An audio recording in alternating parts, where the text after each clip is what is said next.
waxaan rabaa kelmad inaan ka dhaho waxa hadda ka socda xamar waxa ka socda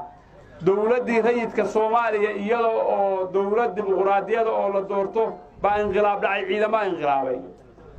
ciidamadii inqilaabay Soomaaliya meeshay ku dambeeyeen waa garanaysaa waxay ku dambeeyeen burbur iyo kala irdhow iyo dagaal sokeeye iyo Soomaaliya kala carardo ilaa maalintii dawladdaasi dhacday kadib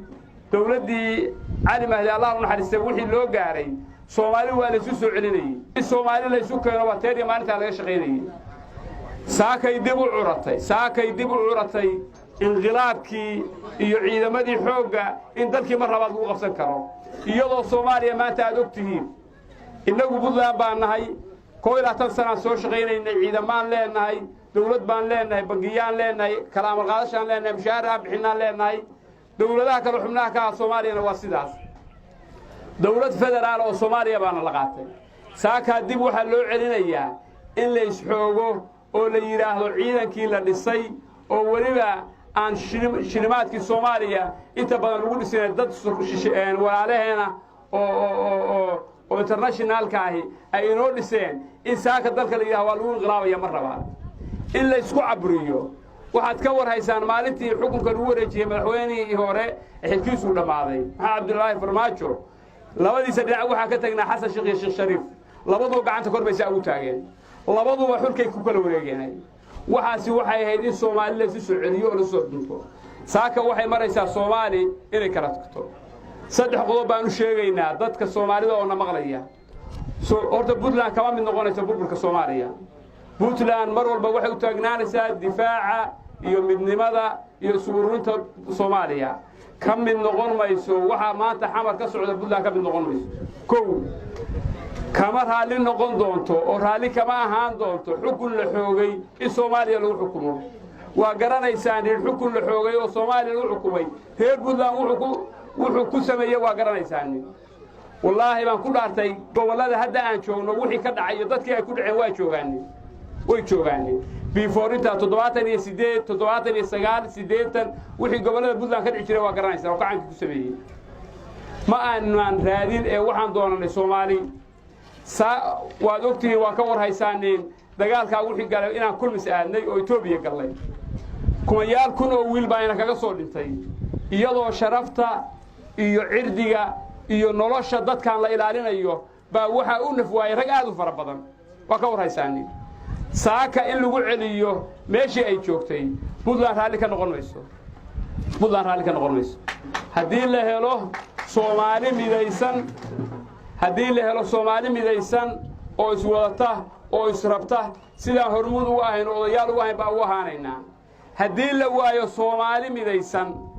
oo la isku dayo in la isxoogo Puntland lama xoogi karo meesheeday joogaysaa Soomaali bay sugaysaa midnimay sugaysaa inta la helayo dad Soomaaliyeed oo israacsanna waxay taagnaanaysaa meeshii ay raadinayso oo Soomaalinimo ahayd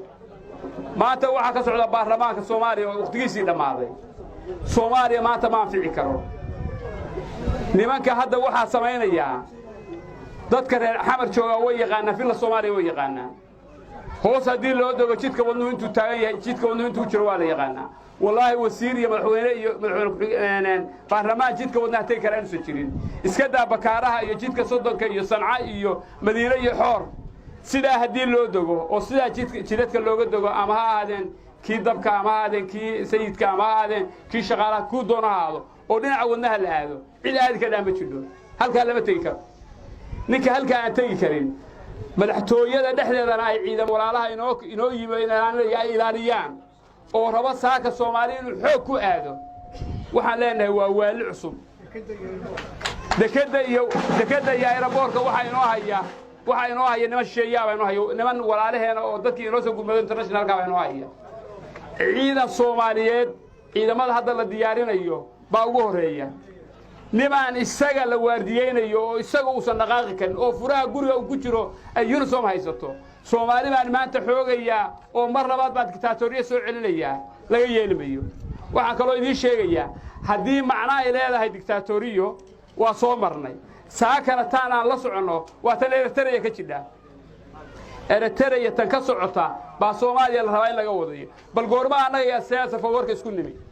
goorma anagu isku dhaqan noqonnay goorma isku dabeecad noqonnay goorma in ummad la laayo oo la xasuuqo oo la xukumo goorma anagu gaarnay anaga waa Soomaali waxa soo marnay kacaankii baa sameeyay qabaylkii isleenayay baa dagaalkii dhacay waxa hadda waa ka soo gudubnay waxaan ummadda Soomaaliyeed u sheegaynaa inay meel uga soo wada jeestaan sharci darrada hadda ka socoto xamar iyagana waxaan u sheegaynaa wax soconaya baaha wallahi bay soo socon karin billahi bay soo socon karin wallahi bay soo socon karin Soomaaliya ma taynay inay soo socon karin ma socon karto inay kala gogodo burburisaan kaliya un baa wadaanin saaka Puntland oo 12 sano jirtay xoog baa idinku qabsanaya ma dhici karto ma soconayso iyadoo aan ciidamadan lahayn iyadoo aan dhaqaale haysan iyadoo oo meel cidla ah bay dhici weyday maanta ma dhacayso way dhici weyday kacaankii ka xoog badnaa bay ka diideen saaka meel cidla ka yeelbayaan inta waxaan leenahay ama fahan ama ha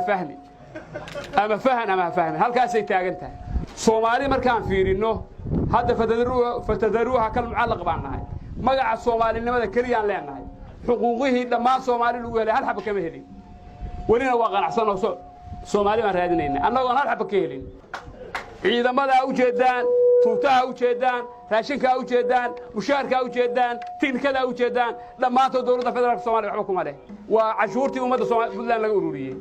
sida annagu u qanacsan oo ku qanacsan inaan Soomaali kaliya iska nahay magaca haddana saaka in la yiraahdo waa la isxoogayaa oo baarlamaan sidii jahadiid hadda maqashid iyaga ah nin ku noqon waayo gobolku ka yimi oo qancin waayo dadkiisii cod ka soo waayay oo aan helay inuu socod helayn og inuu saaka yiraahdo 2 sano ay ku darsanayo way dag fadhiya kala ma dhacayso waxaan leenahay ummadda Soomaaliyeed ha ogaato burburkii kacaanku meeshu Soomaaliya geeyay burburkii qabaa'ilka iyo isdilku meeshu Soomaaliya geeyay inaga galmudug waa dhacayna ka xigta walaalaanahay isku cadow waanahay shalay waxaan la shiraynay oo la fadhinay wasiir ku-xigeenka maaliyadda iyo qolyahoodii maaliyadda oo aan cashuuraha inaan midayno ka wada hadlaynay cadowgana saasaan u midaysan yihiin haddii saaka xabadi ka dhacdo halkaanay joogaan nabadiidka hadday dhacdo ciidamadeenu waa gelayaan kuwa galmudug waa gelayaan in labada qolo la isku diro oo dawladaha walaalaha la isku diro oo problem laga shaqaysiiyo oo ciidamo waxay yihiin aan la aqoon leeyahay wadanka la keenaya oo mar labaad qabaa'ilkii Soomaaliyeed la isku diro halkaas uu maraya maanta dawladda federaalka maanta waxa weeye waxay wado waadiida hadalkooda burbur bay rabaan diida hadalkooda inay mar labaad Soomaali qabiil isku diraan bay rabaan diida hadalkooda diida gabayga ninkii jiray alluux lagu yiri oo kale maanta maraya alluux aadan Allah u naxariistay aad iyo aad baa u mahadsantihiin